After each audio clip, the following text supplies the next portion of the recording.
So in this video, I just simply want to sort of explain what we decided to do in terms of trying to implement some OER content into our courses. And most of this was driven by way of looking at course textbook prices and trying to figure out how can we best help our students not get gouged with super expensive course textbooks, and yet at the same time provide really good quality content for them inside the courses that we're offering. And there are lots of different course textbooks out there, and they range in all kinds of different costs. And of course, there are always different ways you can rent, or students could buy used and that sort of thing. But we were looking for something that would be a little bit more stable, and looking for something that would provide access to an OER resource for our students. So one of the places we looked to was this thing called Blending.Education. And they provide some OERs. In fact, I think they provide some really good quality OERs. As we looked into them, they provided some really, really good resources, and they even had some demos that we could actually look at. They call them micro demos that are seemingly really, really good quality and provide a level of interaction. Now, the level of interaction that's in these is all SCORM based, and so we found that that when we were going through some of these, we were like, well, how are we going to implement this? We didn't have an already available SCORM player that we could actually implement inside of our LMS, but they provide a really good sort of interactive content here, so you could actually go through and go through their content, see what it looks like. So we took to exploring how this might actually work, and whether or not the quality of the content might actually really work well with our implementation. They've even got some good LMS tutorials and other information here that have to do with most of the broadly used LMSs out there. The one thing we were sort of curious about was that they didn't seem to have a whole lot of information about the use of or implementation of these OERs inside of the instance, the LMS that we use. But based on some of the information they have, a lot of their stuff is SCORM spec, and we didn't have a SCORM component. We took to doing some exploration specifically with some of their micro demos that they had. And as it turns out, it actually worked when we paired it up with something called SCORM Cloud.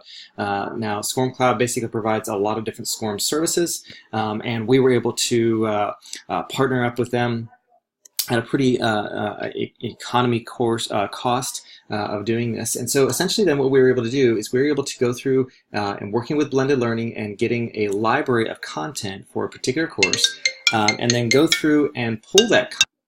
Once we had access to each of those components, then we were able to take them right on over to SCORM, SCORM Cloud interface, and take that content and upload it. Now, in this particular course, there were 103 different sets of micro units that we were able to upload into the SCORM Cloud area, and even going through so far as to tag them and recognize which sort of SCORM learning protocol they're making use of, and that sort of thing.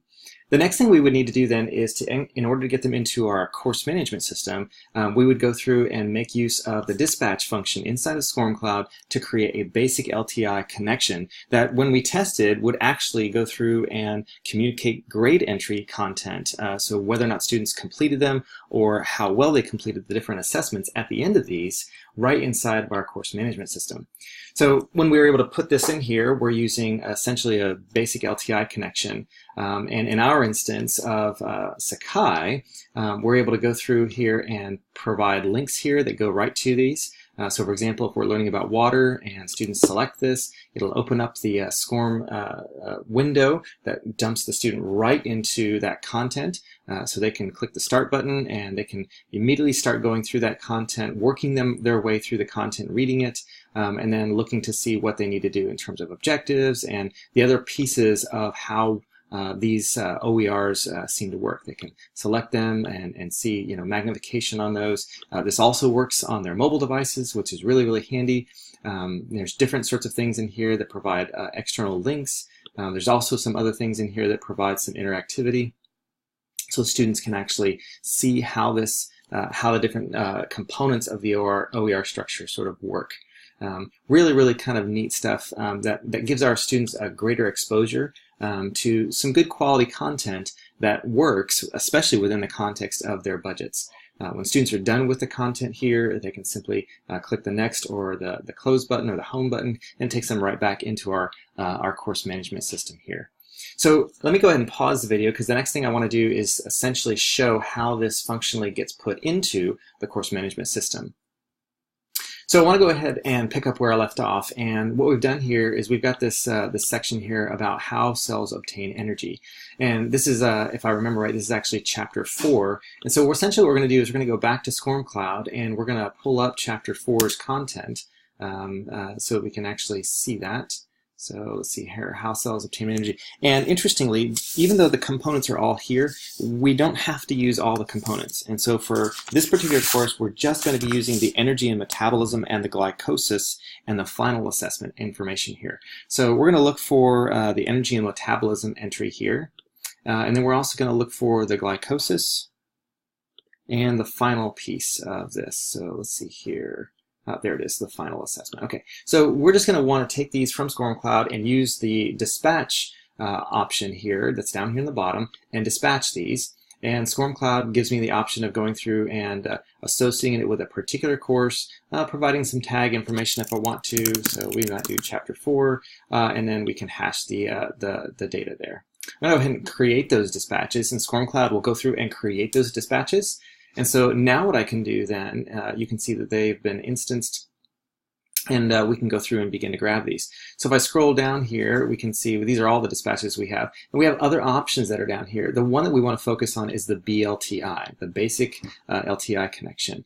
And so what we're going to do is we're going to still use our tags here. We're going to change this to tag and go to chapter 04. That way we can just see just the ones that we need. There's only the 3 that we wanted, so we'll put check marks here to select them. And then down here we're going to provide this, select this BLTI option.